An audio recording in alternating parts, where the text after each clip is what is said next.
Hey, it's Dave from Bullpen Cycles, and I had originally planned to do a Rickman video featuring 3 special Rickmans, but today it's just one, and oh boy, what a Rickman it is.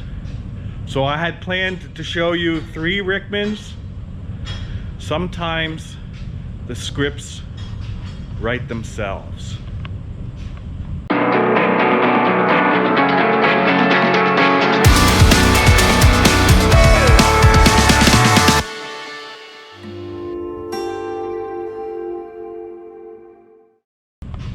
Case in point, this is my Kawasaki Rickman Z1. I bought it at Mecum just a couple weeks ago. This is lot 272, a 1977 Rickman CR900 custom jet black paint with a Rickman nickel plated frame. Wow, they saved the best for last. 15 pounds. 10, 10, 5, 6, 7, 10, 11, 12,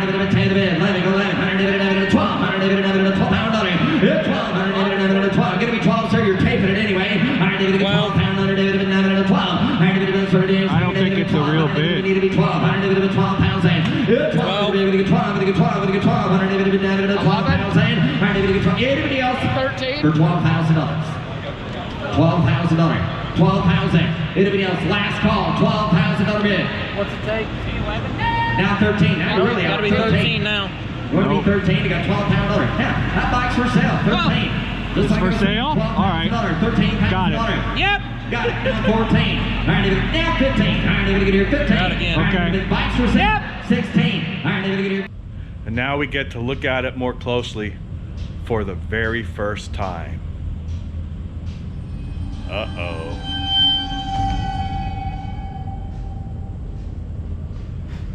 So when I bought this Rickman, I spoke to the seller and I said, does this bike run? And he said, yeah, I had it running a couple years ago.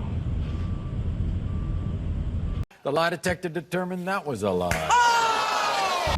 Here are some of the things that first caused me to question.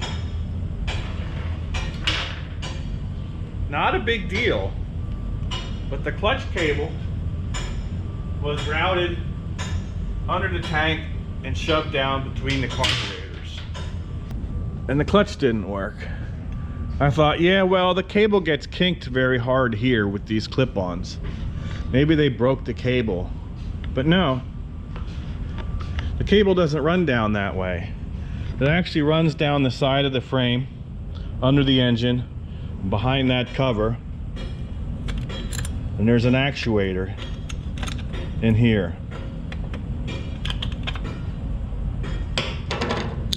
And this whole thing was hanging on with just one bolt. All right, maybe he was replacing the cable and it was too short, because maybe you need an extra long cable so you can come down here and not kink it. Not a big deal. Let's investigate further. So how does the seat come off? Well, on this one, it's not even bolted on. It's just hanging there.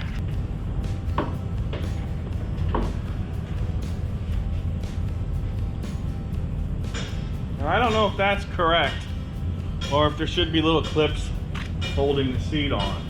If any of you actually own a Rickman Z1, feel free to comment and tell me what yours looks like.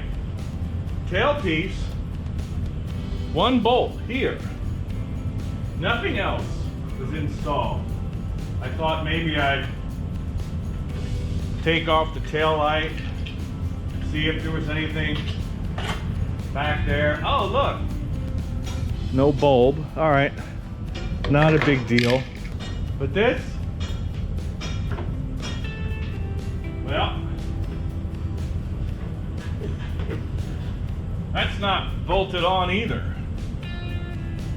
And, well, here's your wiring harness. Nothing there. Let's get the gas tank off. So you pull the cap, loosen 2 screws, and this is just a cover. There's your gas tank. And your gas tank, well, this one, is actually strapped on with a piece of inner tube, front and back, that hook here. Now Rickman makes a strap that fits, but this is inner tube, and okay, whatever. Again, not a big deal. Now here's where things get interesting. This is exactly as I found it. New plug wires. All 4 of them cut off. Why? Well, because there's no coil pack here. Looks like those are the 2 wires for the horn. Here's where the coils, well, maybe that's for the ignition. Everything's just kind of hanging here. No coils. All right. So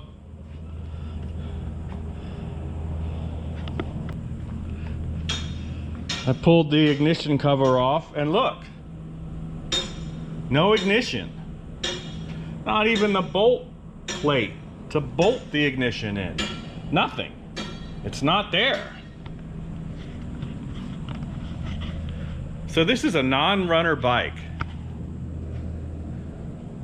Staged, because why would you put coil wires on a bike that had no ignition whatsoever, unless you were trying to stage it to make it look like it was actually a running bike. Let's take these plugs out, see if we can turn it over. I already loosened them.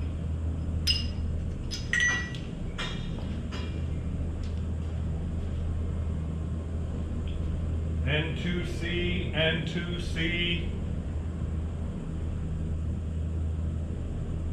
Well, at least there are 4 matching plugs. I'm gonna take this clutch cover off too.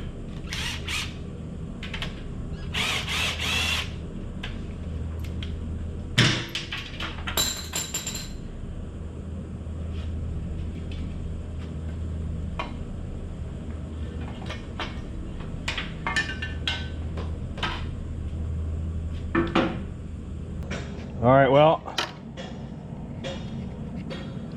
we've got a clutch push rod, at least. I don't know what they were doing there.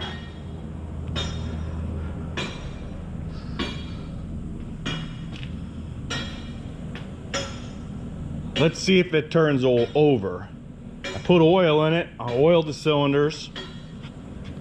But look at this. I don't even know if there's a clutch in it. So I'm gonna put a battery in it. See if we can turn it over with a starter. This is a 14 amp battery. Is that stock on a Z1? Seems to fit the box well. Plugs out. Cylinders oiled, battery installed, hit the key.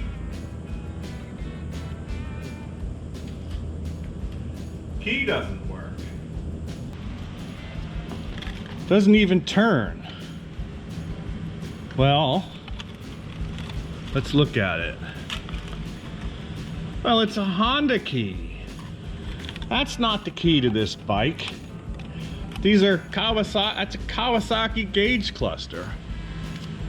Doesn't fit, and they have it wire tied in the ignition switch like it's the real key. This bike has no key. They wired a fake key to make it look like it has a key. And look, the cluster's not plugged in. Nothing's plugged in. This bike never ran. Look at this. Here's an M6 bolt. 2 bolts holding this front nose piece on, and that's the wrong nose piece. That doesn't even fit this frame. Thankfully there's a VIN tag there. We're gonna check that number. Sorry, I got a freshly charged battery. I can't hit the starter button because I can't turn the key on, because I don't have the right key, because the ignition's not hooked up, because the engine doesn't turn over. I don't know if it has compression. I can't kick it over.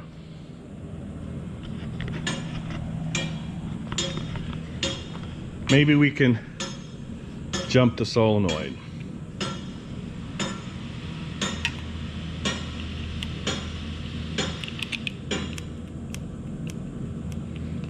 Nothing.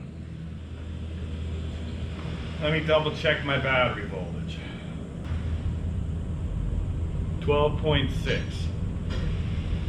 That should do it. All right, so either my starter's seized or my engine is seized or there's something wrong with the transmission.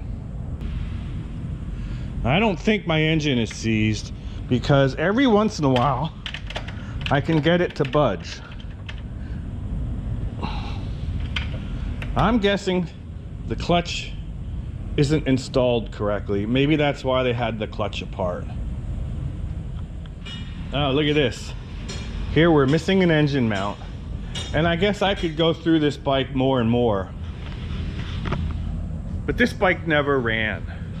The seller looked me in the eye and said, yeah, I had this bike running a couple years ago. Hi, puppy. Bruno had surgery. He got neutered. But he's happy. If you are putting ignition wires on a bike that has no ignition and cutting off the ends, you can't even plug them in because, well, there's no ignition. That indicates to me that you are staging this bike. You are trying to cover up the fact that it has no ignition. If you wire tie a key in the place where the ignition switch is, you're implicitly telling people that this is the key to this bike. If it's not the key to this bike, it's not even a key to a Kawasaki. You are purposely misleading people,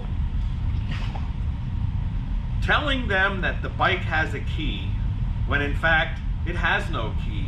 And if it has no key, it doesn't run because you can't prove that it ever ran.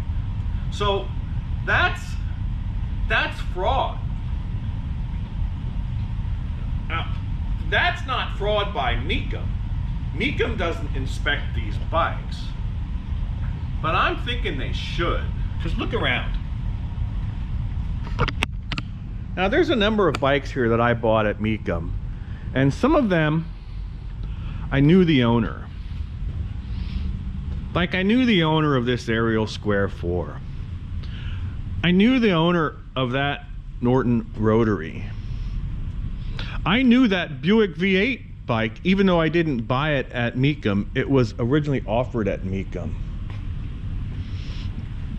I knew the owner of this blue Rickman. So let's count our general consignment bikes. I bought this Spinelli, that Triumph, that Montesa, and the 2 Bultacos in the back. So that's 1, 2, 3, 4, 5 bikes from Mecum and their general consignment where I didn't know the seller. And out of those 5 bikes, 3 of them were problems. 1, internally the engine was not assembled correctly and the bike could never have run. Though admittedly that looked like an amateur restoration, a nice one. it didn't say the bike ran. Second, it was my Triumph Trident that said came with a title, but actually didn't come with a US title. They didn't disclose it was a foreign title. It was actually a Swedish title. And the VIN number, well, the VIN number on that bike is obliterated because the frame is powder coated. That makes titling that bike in this country a problem, which I'll get worked out. But this bike, this Kawasaki Z1, that tops the cake. So I reached out to Mecum through informal channels, through a common acquaintance. And Mecum disclaimed responsibility, and that's fine. I expected them to do that. My goal there was to tell them about this particular seller who was fraudulently staging bikes purposely to rip off their customers. That's not good for their business either. Here's what they said. Well, they cited this, and this is in their terms and conditions. Every bidder signs this when they get a bidder number, and it says this, paragraph 12. All lots are sold as is, where is. Mecum makes no representation and extends no warranty express or implied respecting any lot's condition, genuineness, value, and or quality. Well, except that their aisle walkers will come up to you and say, that's a good deal. You should bid on it. Don't rely on that, because it says here, no representations as to genuineness, value, or condition. It says here in bold letters, Mecum has not independently inspected or tested the lot and has no knowledge of the lot's history or condition. Bidder has the duty, right, and opportunity to inspect any lot prior to bidding. Well, unless you're an online bidder, but you're still saddled with that obligation. Here it says, Mecum is not responsible for any defect in any lot. While consigners may be liable for false statements and or misrepresentations, bidder acknowledges and agrees that the as is, where is risk allocation inures to the benefit of the consigners and any lots. But wait, it gets better. So this seller looked at me and said, I had the bike running a couple years ago, and that's clearly not true. He can look at me and lie. Now, admittedly, that was after I had purchased the bike. I asked him that because I wondered why he let this bike hammer down when he no-sailed most of his other vehicles at a higher price. I wanted to confirm, and I relied upon him. I believed him. He's a reputable dealer from the Miami area. And oh, well, you know what? That's the second time I got burned by a dealer or an outfit in the greater Miami area. I gotta wonder about Miami. Anyway, here's the listing. And here's something interesting. It says here on the disclosure, 903 inline 4-cylinder, does run, yes, has keys, yes. So the seller represented to Mecum that this was a running bike, even though it has no ignition, doesn't turn over, starter's locked up, and gosh knows what else. Oh, and has a key. Well, it has the wrong key. There's no key on this bike. Be careful. And I'm thinking, depending on what Mecum does here, I'm done with Mecum. They have an outfit, a facility that it enables fraud. I got 3 out of 5 bikes that are, well, NFG off the line. This one takes the cake, and this was a $16,500 bike. Now granted, I don't chase these bikes. My last one of these that I saw sell at an arm length transaction outside of an auction, running and driving, $22,000, $23,000. So I could probably afford to fix this bike. But that's not the point. The point is, I would not have bought it but for the seller lying to Mecum, claiming that the bike ran, when in fact, it's a roller. In my mind, this is probably a $5,000 or $6,000 motorcycle. The way it sits has to be completely torn down and started anew. And where most of it is there, and Z1 parts are there, heck, you can buy a whole Z1 motor if you want. Oh, by the way, what is the engine number? Wonder what year this motor is. Z1E082472. So upon seeing this, I reached out to Mecum a second time, again through our mutual acquaintance. I'll let you know if they get back to me, if they're willing to intervene or assist. I gotta think that they don't want sellers misrepresenting, blatantly misrepresenting their bikes to their bidders, because that's bad for them. That will bite them in the behind. So we'll see if they get back to me and do anything. I'll keep you posted.